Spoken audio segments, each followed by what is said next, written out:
Wow, my elbow's already killing me. So there's many ways you can apply paint. Today we're going to be using a Graco Airless handheld sprayer right here to apply some paint. I'm going to be applying some Emerald Rain Refresh. So we're going to be putting this to the test. I got a small shed. It's kind of a small project sprayer, holds a quart. Let's put it to the test and see if we can paint this shed with it. So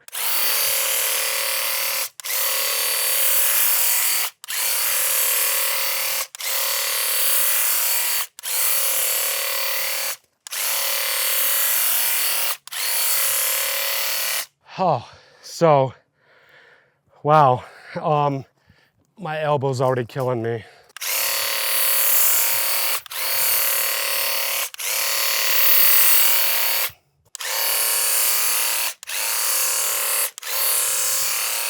Just work that little pump. So there's just a little tiny pump in there. That's probably one of the drawbacks. That little tiny pump probably isn't meant to be painting.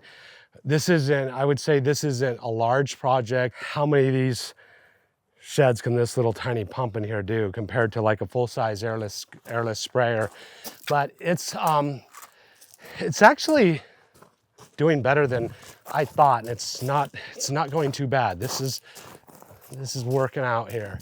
All right, so I'm going to talk about the pros and cons of the Graco Ultra handheld. So the pros is it does actually spray paint. It does spray it on, pretty fast like an airless sprayer, and it does put on an even finish like an airless sprayer, and a little more even than you would if you were brushing and rolling it. Gets it on, throws on a nice even finish. I was spraying, an extra Emerald Rain Refresh with it. The finish coat looks pretty nice. Those are two, pluses with it. It's compact, simple. It comes in a bag, easy to haul out here. I just hauled it out here.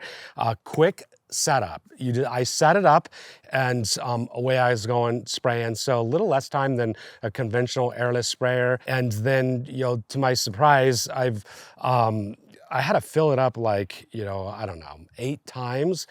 And I was able to fill it up like pretty quick. So, and it wasn't too messy. So there's not a lot of mess. I don't have a lot of paint on me. So that I actually like. The cons are, the first thing, it's just heavy, very, very heavy, especially when it's loaded. It's not full of paint. It's a whole quart of paint you're actually holding in your hand. Extremely exhausting, tiring, with your shoulders, manipulating the thing around. Another con, the battery. You got to have multiple batteries. I ran out of battery. I had to wait for it to charge. Another con is, you're spraying, you run out of product. Your sun's on the side, it's drying while you're trying to fill a thing up. You could end up having flashing lap marks if you can't keep a wet edge. That's an issue when you're on ladders, spraying overhead, a little bit difficult. And I think one of the things you'll definitely want to learn, how to use 2 hands with it. I can actually spray with both hands, with a thing. And so I was able to give myself relief by spraying left-handed. And I just came up with, simple technique. You can just maneuver this thing around and spray with it. So it's simple, easy to use, very intuitive. It doesn't take a whole lot to figure out how to use it. Prime, spray, get all the air out, and away you go. So there's a lot of options you have out there. You could brush, you could roll, you can use a conventional airless sprayer. If this was the only thing I had, if I had the option of brushing and rolling it, I probably would use this thing. Ultimately, is it something that I would actually carry around in my trailer and use? I don't keep it in my trailer, so it's not something I would purchase. The Graco Ultra Airless Handheld.